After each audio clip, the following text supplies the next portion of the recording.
अस्सलाम वालेकुम। सो आज का हमारा टॉपिक है एटियोलॉजी ऑफ माल ओक्लूजन। तो माल ओक्लूजन जो है वो बेसिकली किन किन रीजंस की वजह से हो सकती है। सो सबसे पहले तो इसमें है हेरिडिटरी, ठीक है, कि जेनेटिकली वो आपकी फैमिली सिस्टम में होगी, ठीक है। सेकंड वन इज दी कि कंजेनिटल भी वो प्रेजेंट हो सकती है। देन आपके पास थर्ड आती है इन्वायरमेंटल फैक्टर की वजह से भी कुछ इशू हो सकता है माल ओक्लूजन में, ठीक है। देन आपके पास फोर्थ वन आई थी आपकी खुद की हैबिट्स, ठीक है, जैसे थंब सकिंग हो गई, टंग थ्रस्टिंग हो गई। इन कुछ हैबिट्स होती हैं जिनकी वजह से माल ओक्लूजन काज हो सकती है, ठीक है।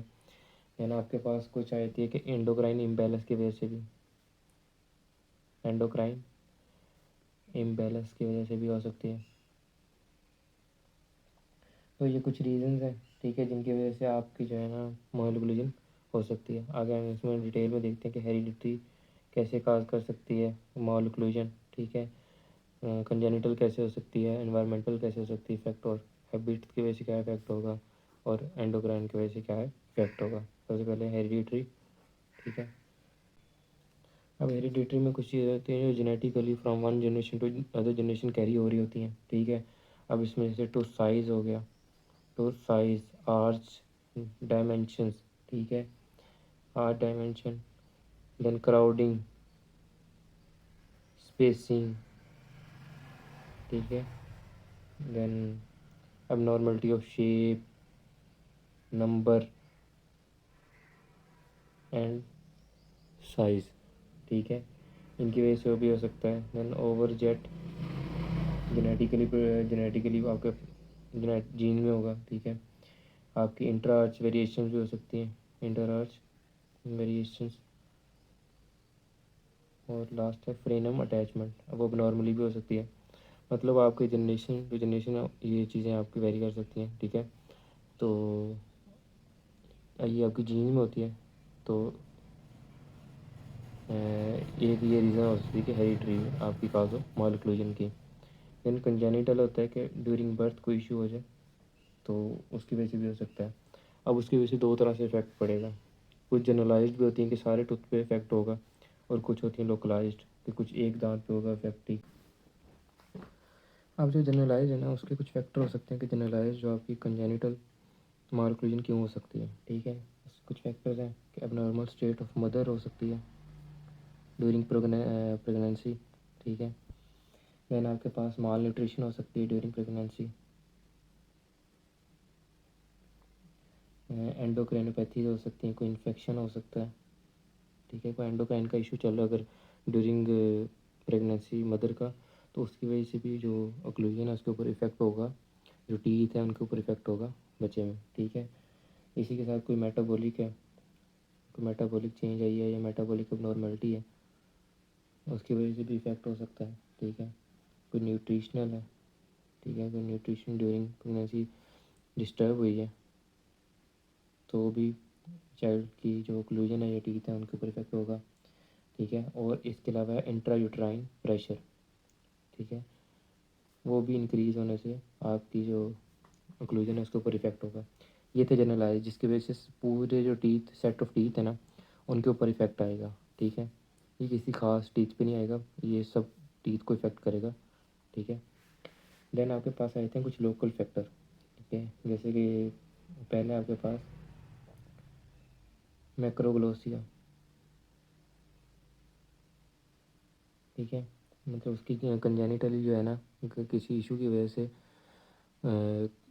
जो टंग है उसका साइज़ बढ़ गया, तो वो भी आपके जो टीथ होंगे उसके ऊपर प्रेशर डालेगा और उनको डिस्पर्स करके रख देगी, जिसकी वजह से एक माल ओक्लूजन मतलब उनके दरमियान स्पेसिंग आएगी, तो एक प्रॉपर ओक्लूजन नहीं हो सकेगी मेंटेन, तो उसकी वजह से भी माल ओक्लूजन हो सकती है, ठीक है।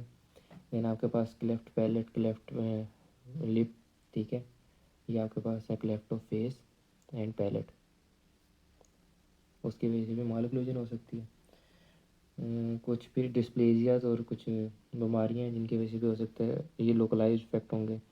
मतलब सबसे पहले हमारे पास है क्लेडोक्रेनियल क्रेनियल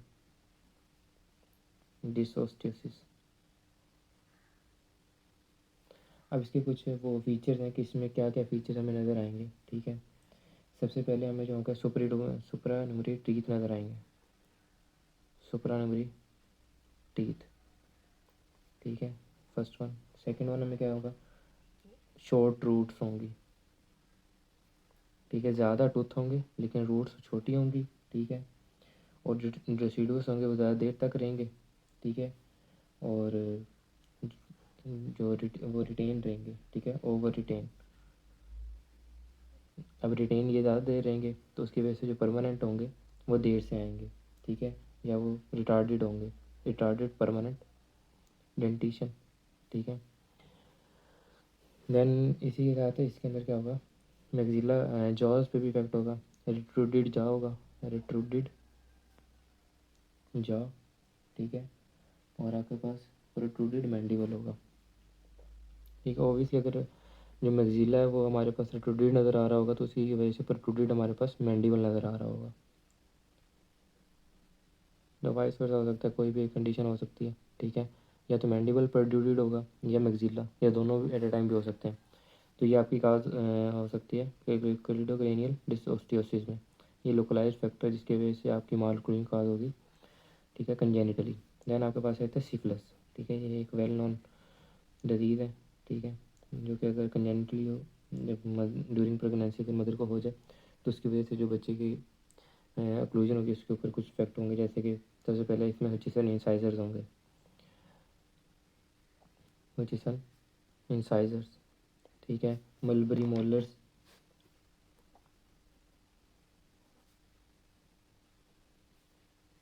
इसके अलावा इनेमल डेफिशिएंसी भी होगी,